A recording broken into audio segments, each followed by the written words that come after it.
Salam alaikum les frères, à la gloire de Allah, le Très-Haut, le Miséricordieux. Je suis revenu vers vous parce que j'ai demandé à mon frère Pierre, un vrai démocrate, de me donner encore son temps de parole aujourd'hui parce que la situation, ça peut plus durer les frères. L'islamophobie, ça progresse à une vitesse vertigineuse. Ça progresse en France, ça progresse en Israël, ça progresse partout dans le monde. J'ai voulu vous alerter, c'est pour ça que je prends la parole alors que je suis gravement blessé. Vous avez vu, même assis, je tiens pas debout, quoi. Je suis obligé de m'appuyer sur ma béquille, mais je tiens quand même à vous adresser un message de combat, un message de détermination, mais aussi un message d'espoir. Parce que l'espoir, il est toujours là, je vais vous dire. J'ai passé le week-end avec des frères à nous, des Français, des Gaulois, des Gaulois. Je salue mon frère Dominique, je salue mon frère Nicolas, je salue tous les frères, je ne vais pas les balancer, mais je sens qu'on a des Gaulois, des Français qui sont prêts à participer avec nous au combat contre l'islamophobie. Alors il y a deux sujets très très graves, les frères. Il y a d'abord ce qui s'est passé en Israël avec Rima, la sœur Rima. Alors sur Rima, je veux quand même faire une précision parce qu'il y a des frères, ils comprennent pas tout. Il y a des frères, ils disent Rima, c'est une salope, elle n'est pas voilée, c'est une femme impure. Pourquoi on lui oblige pas à porter le voile? C'est une astuce, les frères. Bientôt, Rima sera la première députée européenne voilée. Mais pour l'instant, si on veut niquer les koufars, il faut montrer qu'elle est une femme musulmane, elle est une femme émancipée, elle est musulmane, mais musulmane émancipée, vous voyez, comme les salopes d'européennes, donc il faut les piéger comme ça. Donc Rima, elle a monté un coup super avec la mongolienne écolo, la Greta. Bon, le plan, c'était qu'on allait à 12, là, des militants de la cause, tous, bien, des mecs bien, quoi. On allait à Gaza, et on allait à Gaza apporter le soutien aux frères, aux 98% de frères qui sont encore vivants, qui n'ont pas encore été génocidés par les sionistes assassins nazis. Donc, on voulait y aller. Normalement, il n'y a pas de problème. On est dans des pays, on peut circuler librement. Regardez, en France, en Europe, il n'y a pas d'eau territoriale, il n'y a pas de frontières, il n'y a pas tout ça. Dans nos pays, il y en a. Oh là, attendez, on va pas laisser les infidèles venir nous infiltrer. Mais nous, on peut faire ce qu'on veut. Il n'y a pas de problème. Regardez, tous les jours, on a des milliers de nos fidèles qui rentrent dans les pays de l'Occident et on nous laisse tranquilles et tout. Les Juifs, ils sont pas comme ça. Les Juifs, ils ont arrêté Rima.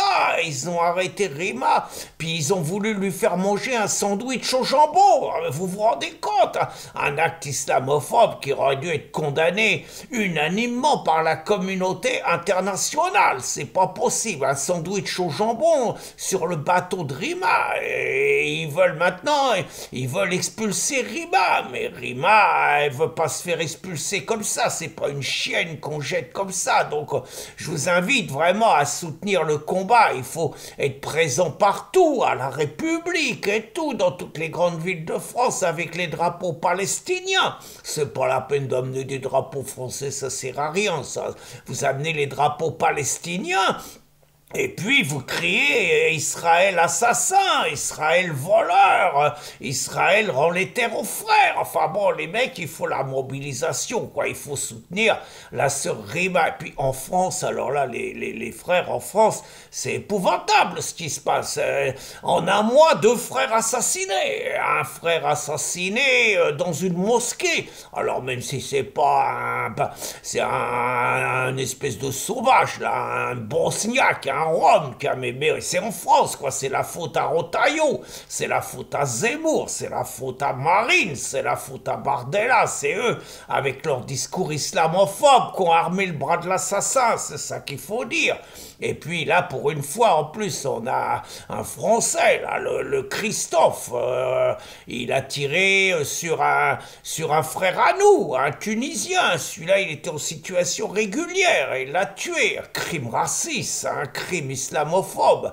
Écoutez, on a deux frères qui sont tués en un mois. C'est la première fois que ça arrive depuis 20 ans. On a une opportunité, là. Faut faire monter la sauce, les frères. Il faut dire partout que l'islamophobie progresse, que c'est l'islamophobie qui fait que les frères, ils sont en danger. Et il faut pleurer, les gars, là. C'est le moment d'obtenir des concessions. Vous savez ce qu'on veut. On veut un délit d'islamophobie. On veut faire reconnaître que l'islamophobie, c'est du... Oh putain, j'ai failli tomber. Donc, l'islamophobie, c'est du racisme, quoi. C'est ça qu'il faut qu'on fasse, les frères.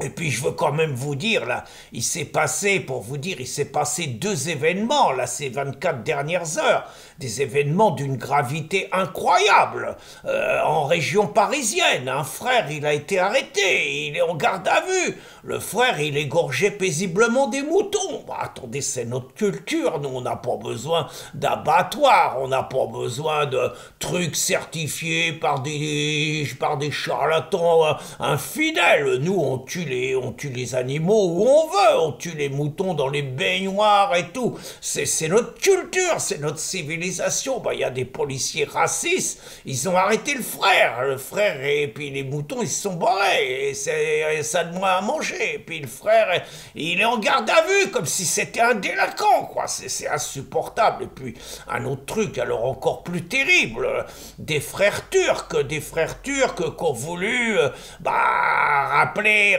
certaines règles. Voilà, ils ont une fille, les frères, ils ont une fille, et la fille, elle est turque, et il y a un mec qui est pas clair, qui voulait sortir avec la fille turque. Attendez, on sort pas avec les sœurs comme ça, quoi. Il faut quand même des garanties. Il faut quand même que les parents, ils soient d'accord. Il faut que les frères, ils soient d'accord. Donc le mec, il prenait des mauvaises habitudes. Vous voyez, ça fonctionne. La sœur a fonctionné à l'européenne. Elle a commencé à s'habiller comme les salopes. C'est bon. Il a fallu donner une leçon. On n'a pas donné une leçon à la sœur, hein. On a donné une leçon au mec, quoi. Bon, bah, c'est normal, ça se passe comme ça, quoi. L'ont kidnappé, l'ont jeté dans le coffre de la bagnole, ils l'ont emmené dans un lieu désert. Bon, on lui a un peu cabossé la tête, fait subir des petites violences sexuelles, faut qu'il apprenne, quoi. Bon, une bougie dans l'anus, bon, l'a humilié, mais c'est comme ça qu'on éduque les jeunes à pas faire n'importe quoi avec les sœurs, quoi. Bah, c'est pareil, hein, la famille, elle est persécutée, la famille, on jette son nom, ils sont traités comme si c'était des délinquants, comme si c'était des malfrats. C'est une violence insupportable, les frères, on nous respecte plus, quoi, voilà.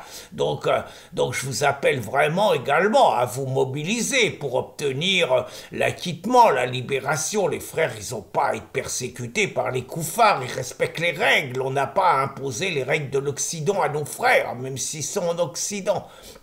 Alors vous allez me dire, mais Yasser, tout ce que tu nous racontes là, c'est quand même vachement préoccupant.